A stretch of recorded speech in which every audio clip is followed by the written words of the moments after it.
High above the city, on a tall column, stood the statue of the Happy Prince. He was gilded all over with thin leaves of fine gold.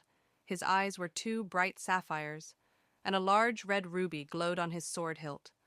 While he was alive, he did not know what tears were, for he lived in a palace where sorrow was not allowed to enter. His courtiers called him the Happy Prince, and happy indeed he was. But now that he was dead, they had set him up so high that he could see all the ugliness and misery of his city. And though his heart was made of lead, he wept. One night, a little swallow flew over the city. His friends had flown to Egypt 6 weeks before, but he had stayed behind, lonely. He planned to fly to Egypt next morning.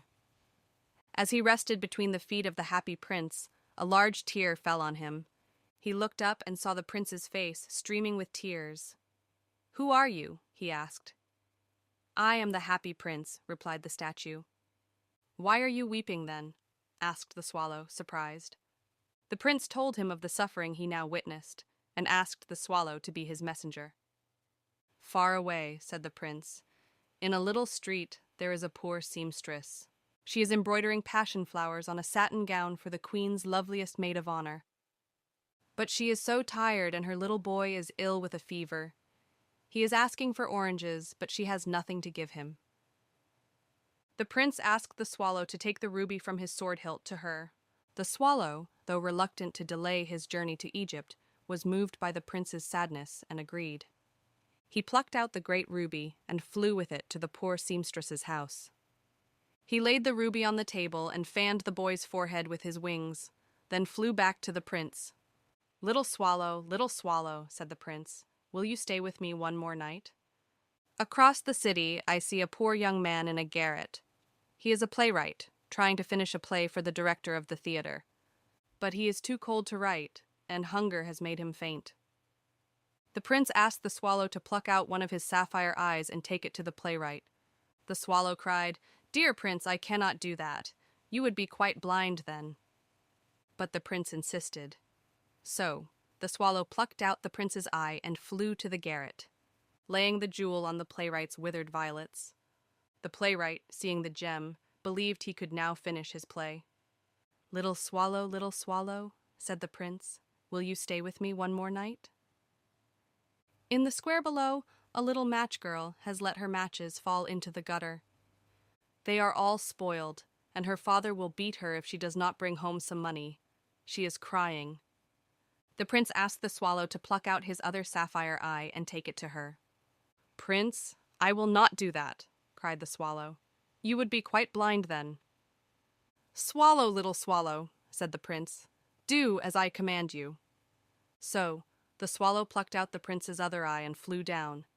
He slipped the jewel into the palm of the little girl, who ran home delighted. Now the Happy Prince was quite blind.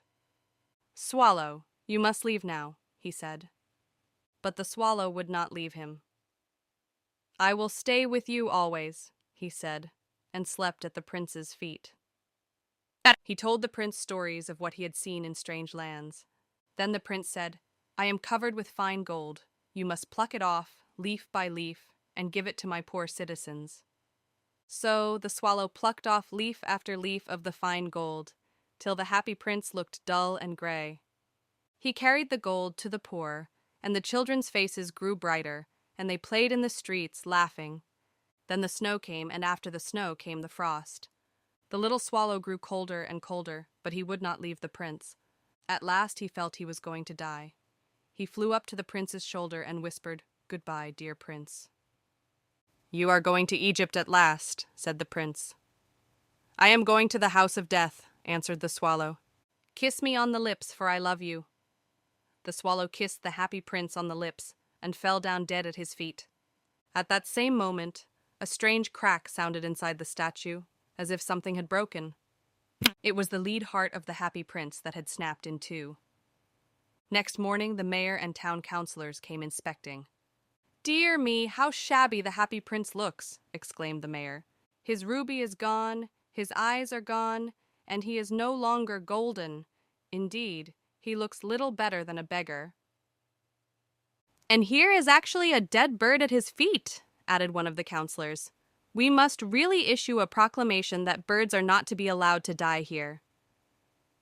They pulled down the statue and melted it in a furnace.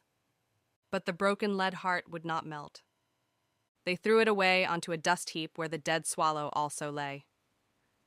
God said to one of his angels, "Bring me the two most precious things in the city." And the angel brought him the lead heart and the dead bird. "You have rightly chosen," said God, "for in my garden of paradise this little bird shall sing forevermore. And in my city of gold the happy prince shall praise me."